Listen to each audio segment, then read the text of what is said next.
Hello and welcome back to this walkthrough for Steve Jackson's Sorcery. This is part 3. In our last video we just finished going through the Goblin Mines and we picked up a mysterious locket.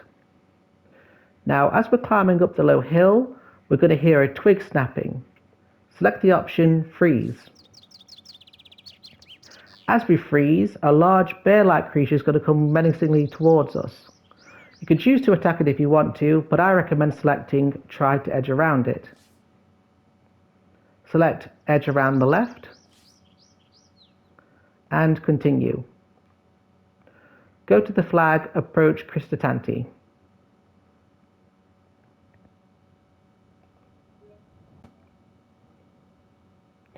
Select the option Look at it, and you're going to get a description of the village saying that the houses are well set with stone at their bases and thatched roofs of grasses and thick leaves. There's some abandoned buildings on the edge of town, but it's better than sleeping out in the rough. Click Continue and go to the flag Enter the village. As you walk into the village, you'll see a bunch of young hill dwellers pass you by and stare at your strange clothes. You nod back respectfully. Select the option Look at the people. You can see that they wear rough attire compared to your own, and that their hair is long and piled back into the top of their heads. The village is more like a ghost town, but still we've got things to do. Click Continue and go to the flag Talk in an alehouse.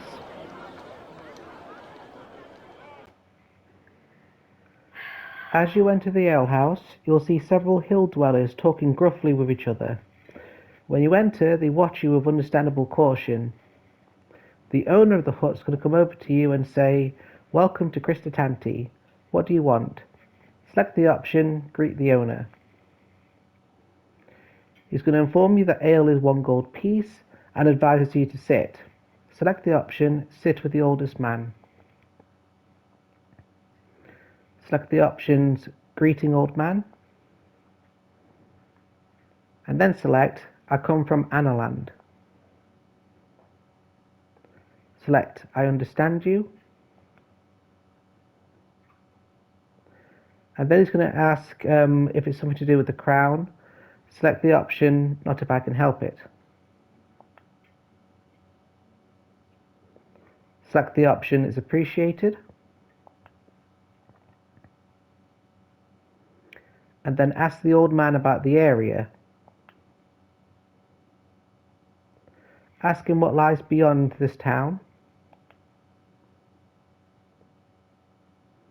and tell him I thank you. As you leave the alehouse, the old man's going to chase after you and give you a fruit called a bomber. Select the option Look at the fruit.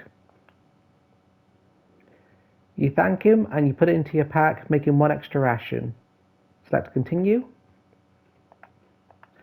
And I know that I said going through the town is better than sleeping outside, but to be fair, sleeping outside is better than spending our hard-earned money, so select the option Sleep outside.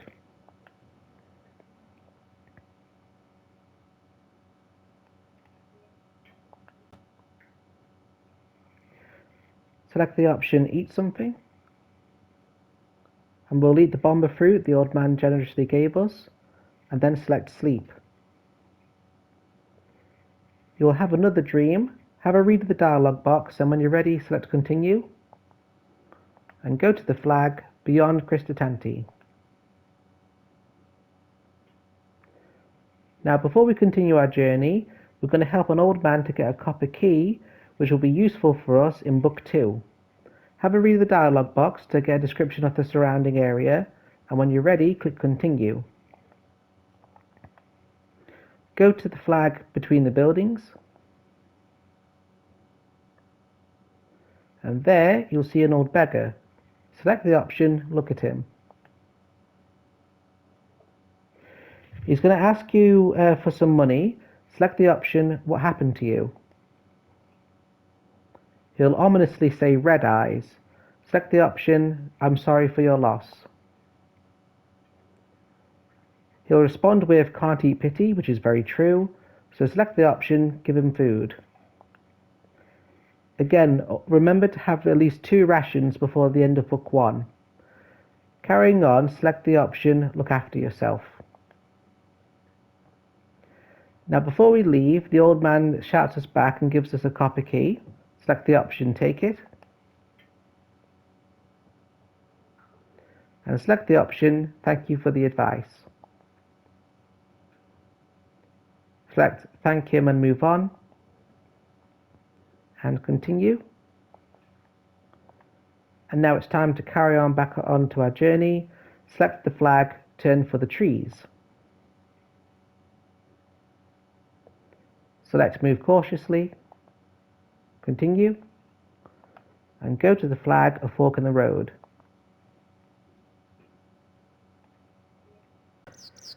As we make our way through the trees, we're going to come across the path again, where there'll be 2 signs. The right one leads to Dhumpus, and the left one goes to Alianna. You remember talking to the old man who just gave us a copper key, warning us about Alianna. So continue, and we're going to decide to visit her anyway. Go to the flag to Alianna, and we're going to come across a hut in the middle of the forest, surrounded by trees. It looks well built, so we're going to decide to knock on the door and see who's inside. There's no reply, so select the option Open the Door. Go to the flag, enter the house, and we can see that the hut is neatly laid out and looks recently lived in. There's a mattress in one corner and there's cookery about. Select the option Call Out. To your surprise, a voice is going to answer back saying Who's there, who's that? Select the option Locate the speaker. You're going to see a cage with a young woman inside, and she's going to say to you, Good stranger, let me out of this cage, I beg you. Now remembering the warning from the old man, you suspect that Alianna might be the witch that's going to trick you, so we're going to be a bit suspicious. Select the option What happened to you? She's going to explain that she was locked up by Elvins, and you do remember that not too long ago there was another old man stuck up a tree who said Elvins put him there. So you do have reason to believe her. Select the option, I'll help you. Select Use Magic. And cast a spell.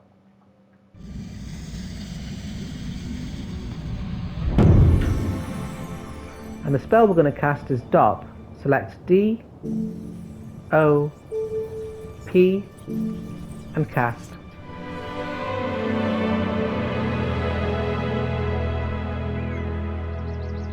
Now we do have 2 options here.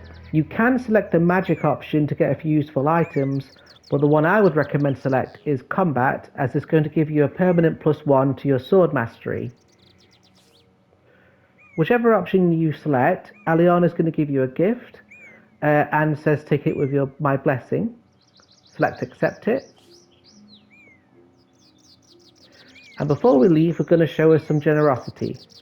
Select the option, Will you share my food with me? And she's going to nod vigorously. You divide a quantity of cheese and bread, and she's going to eat it quite ravenously. Before you go, she brings out a bag of coins, which we're going to take. So let's take it. And as we put it into our bag, Alianna is going to move around the table and says, and one more thing. She's going to give us a kiss on the cheek and says, I am Alianna the witch, and I have killed a good many men with my sorcery, but I choose not to kill you today. Go in peace. She steps back and lets us go, and we don't think twice about it. Go to the flag, walk through the wood.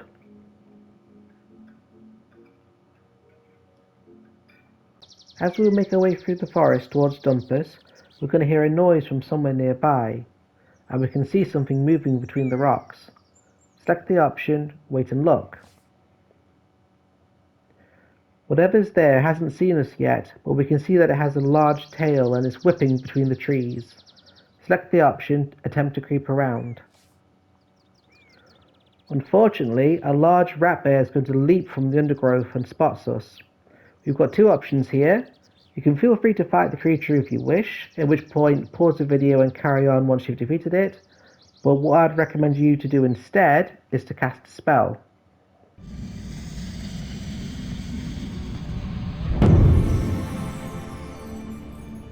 The spell I recommend is DOZ, so select D, O, Z, and cast.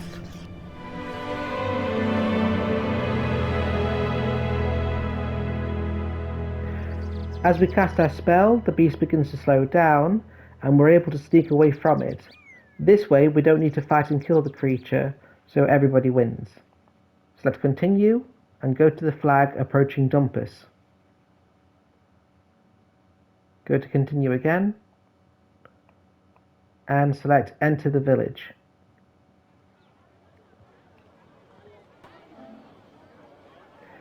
As you approach the village of Dhumpus, there is a terrible smell hanging in the air. The streets are thin and narrow, and the buildings have been set close together, as if trying to withstand a storm. All in all, it's an unpleasant place. Go to the flag, talk to the villagers. As you go to one of the tents, a hill dweller is going to stop talking immediately and look at you. He gets to his feet and gestures you to come forward. Select the option, Bow my head. He speaks in a broken common tongue and says, no weapons. This is a reasonable request, so select Remove my sword. Once you've done so, you go join a table of local villagers who are chatting amongst themselves. Select the option, Listen to their talk. As you eat, you can piece a few words here and there, goblins, arms, Kristatanti, and you can see they seem to be very concerned. Select Ask them about the goblins. Slowly you piece the story together. It seems the group are quite sure that a horde of goblins are planning to attack Kristatanti, and they're debating whether or not to help out in their defense, as there's a chance they might get some sort of reward. Select the option, You must help them. The villagers respond that Kristatanti wouldn't help them in return, and while Dhumpus is poor, Kristatanti is rich. Select the option, You can be better than them. The men nod at your logic, and they ask you in return, how do you fight? Select, I will help those that need it. The men nod and thank you for your counsel. Select Continue, and go to the flag, explore the town.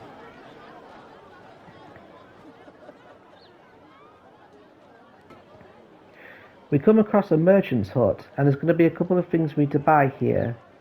Firstly, select Examine the skull cap. He's going to explain that it's 4 gold pieces. Select the option to pay for them. And remember, don't use your emerald. Once you place the skull cap in your sack, it's now time to buy some provisions. Select the option to pay for them. And select the option That's enough, as we won't be needing the sword. The merchant smiles and says, Is there anything else I can help you with? Ask him if there's any work to be had. He says he's going to get you on a digging job. Select the option, Digging what? He shifts uncomfortably and says, Does it matter? And says that if you want to work, follow him. Go to the flag, follow the merchant.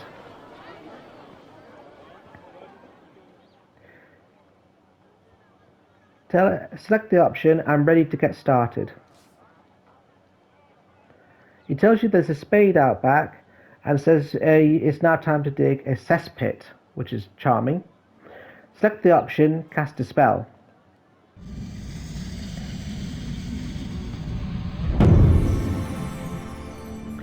We don't want to be digging for hours, so we're going to make ourselves 3 times the normal size to get the job done quicker.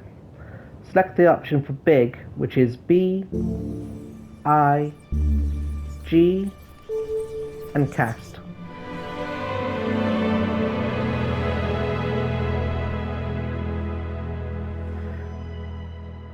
With us being 3 times our size, we'll get the job done in no time.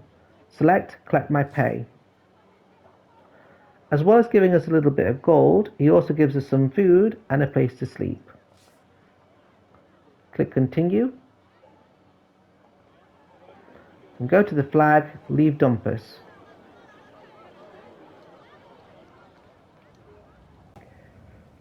Now this bit is important. The next village is the village of Kristatanti, and we're only going to look at the village, we're not going to enter it. Click Continue, and go to the flag, go uphill. As we climb a gentle upward slope, we can see that the village is made of crudely fashioned huts, and the villagers appear to be outside. Select the option, watch for a while longer. After a while, we'll begin to notice something strange about the village. You can see that some of the villagers are limping, and some of them are even crawling or using sticks. Select the option, watch more. After a while, you realize that whatever is happening in the village, it is desperate. There is no laughter, there is no joy, there is no trade. Select the option, stay away from this place. As we start to make our way out of the village, select the option to look back. You can see that on some of the doors there is a red cross, which is the sign of the plague. You're very grateful that you didn't enter the village, but you feel sorry for the people. Click Continue, and go to the flag, join the lower path.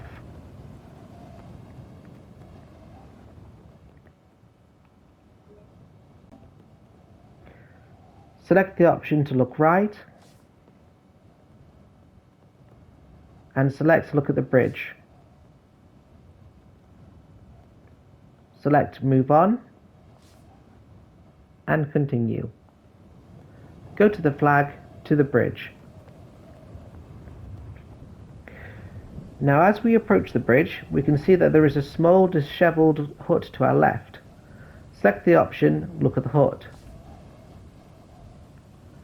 It seems to be little more than a small shack, and there doesn't seem to be anybody inside, but we're going to check in any case. Select Knock at the hut door.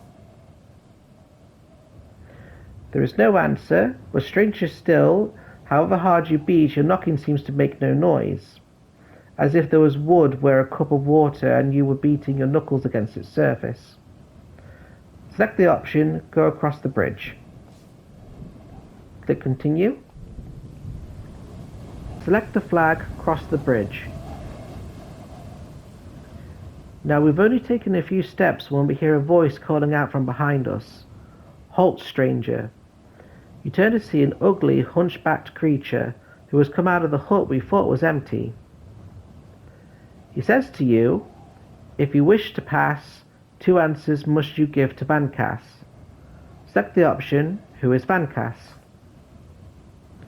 The creature blinks, perhaps in surprise, and taps himself on the chest. Select the option, why? The creature nods and replies in a riddle. If over Vancross bridge you go, you must be sure you are not foe.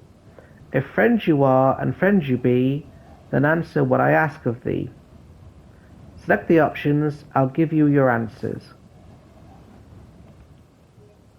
The creature chuckles and asks his first question. A sister I have, which in captivity. She lives in the woods, so first tell to me, do you know of her, friend, of this cunning dame, and how she is known? Tell me, what is her name? You know who he's talking about, the woman in the cage we met earlier, but what is she called? Select the option starting with an A, and her name is Alianna. The hunchback smiles. Your answer is correct and true. Now you must answer question 2. Through villages 3 you now have passed. What was first? What was second? And what was last? The first village we came to was Kristatanti, so select the second option. The second village we visited was Kristatanti, so select the third option. And then finally, we've just finished with the village of Dhumpus. The hunchback nods deeply, and you breathe a deep sigh of relief. Before we go, he calls out one last verse of advice. Beware the lair of the cave demon's maze. Now this bit is important. The advice Vancross is going to give us is random. He's basically going to tell you which direction to go to when we reach the Manticore's lair. Select the option, stay to listen. So in our playthrough, the advice we were given is, for traps as deadly as Medusa's gaze, greet travellers who, of luck bereft, take passageways not to the left. Yours might be phrased slightly differently. Don't worry too much about it, just remember which direction he's advising you to take or not take. Select thank him, and continue. Go to the flag, head for town.